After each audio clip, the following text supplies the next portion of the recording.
May 24th, 1940.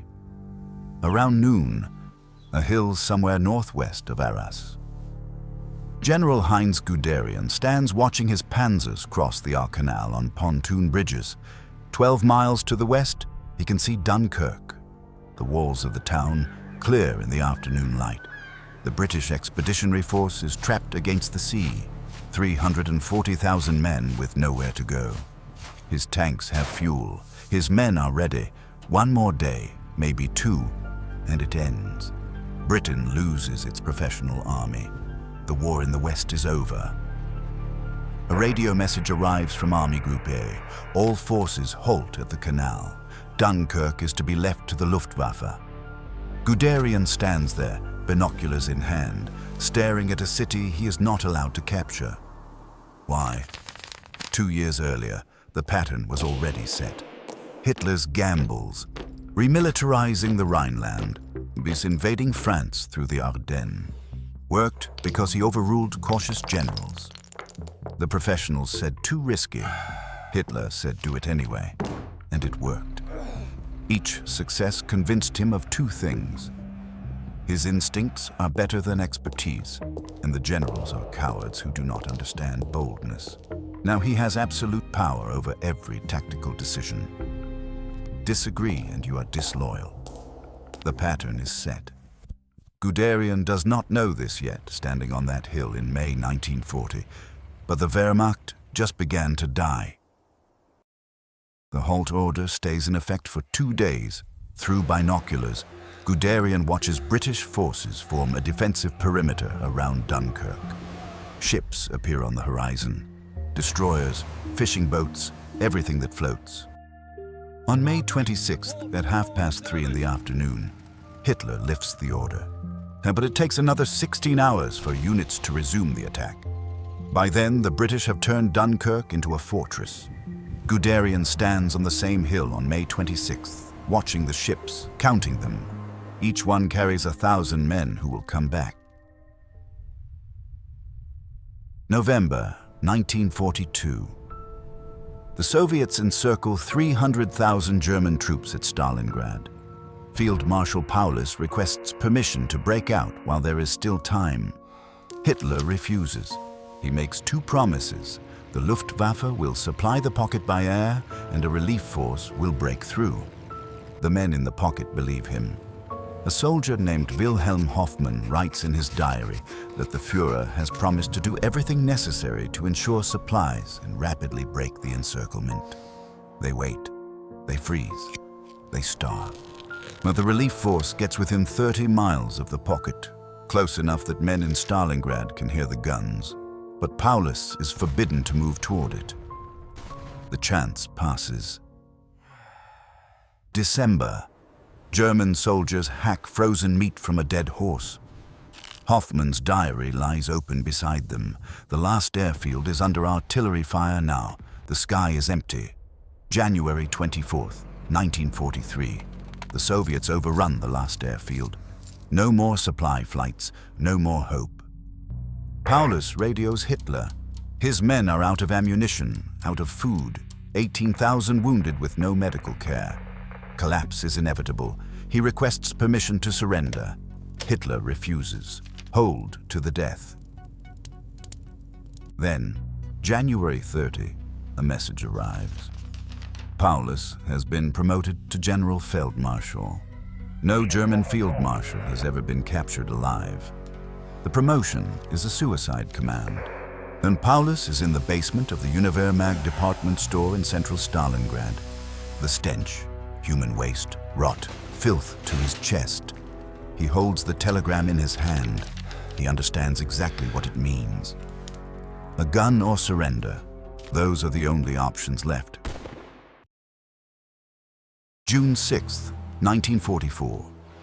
Dawn. Allied forces hit the beaches at Normandy. German officers immediately recognize what is needed. Panzer reserves, thrown at the beachhead now while the enemy is vulnerable, still unloading before they dig in. But only Hitler can release the Panzer Reserve. And Hitler is asleep at the Wolf's Lair in East Prussia. His staff is terrified of his anger. They will not wake him. Hours pass. 10 in the morning. Hitler wakes. More hours. He is convinced Normandy is a feint, that the real invasion will come at Pas-de-Calais. At 4 in the afternoon, the panzer divisions are finally released. 12 hours gone. By the time the armor reaches the coast, the Allies have consolidated. The window has closed. A Wehrmacht headquarters in France. A telephone on the desk, silent. An officer stands next to it, staring, then looking toward the coast where the battle is happening. The armor sits 30 miles away, waiting for permission. The phone does not ring. April 1945. The Führer bunker. 50 feet of concrete between Hitler and the Soviet artillery shelling Berlin above. The lights flicker. The ventilation is failing. The bunker smells of waste and damp concrete. Guderian is called to a briefing. Hitler is moving division markers across a map, issuing orders, coordinating counterattacks. Guderian sees the markers. He recognizes the unit designations. And some of these divisions were destroyed at Stalingrad 2 years ago. Others exist only on paper, a headquarters staff, and nothing else. He is being asked to coordinate movements of armies that do not exist. Someone tries to explain reality. Hitler erupts. Rage about treacherous generals and lost opportunities. Everyone in the room has the same expression, weary, frustrated, biting their tongues. They know it is over, everyone except Hitler. Guderian's hand rests on the map, his finger next to a division marker labeled 6th Army. That army died in a basement in Stalingrad. But on this map, in this room, it is still taking orders. April 30th, 1945. Around 3:30 in the afternoon, Hitler and Eva Braun retreat to their private quarters in the bunker. A few minutes later, a gunshot.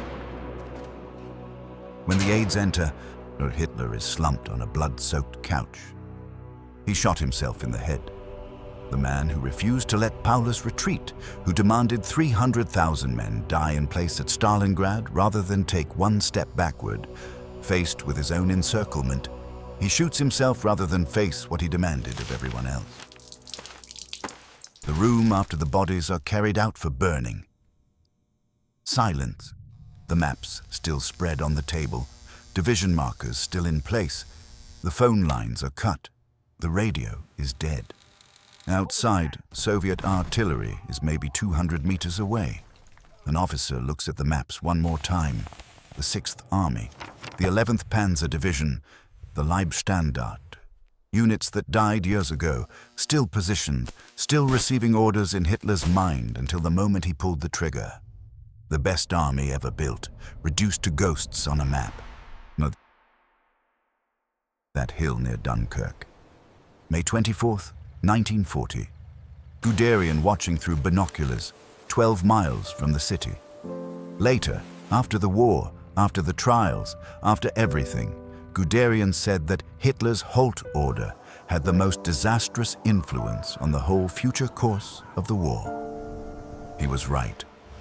340,000 men escaped across the Channel in those 3 days. Those men became the core of the force that landed at Normandy on June 6, 1944, the day Hitler slept through the invasion because his staff was too afraid to wake him. If Hitler had let Guderian take those final 12 miles in May 1940, there would have been no D-Day, no British army, no Second Front, just Hitler and Stalin tearing each other apart in the East while Britain negotiated or starved under blockade. One decision, 12 miles. The Wehrmacht did not lose because it was not good enough. It lost because the one man who could not admit error, would not listen to expertise, and refused to see reality, also happened to be the only person allowed to make decisions. Guderian stood on that hill, the Holt Order in his hand, watching the ships on the horizon. He understood, before anyone else, that the army he helped build just began to die, and there was nothing he could do but watch.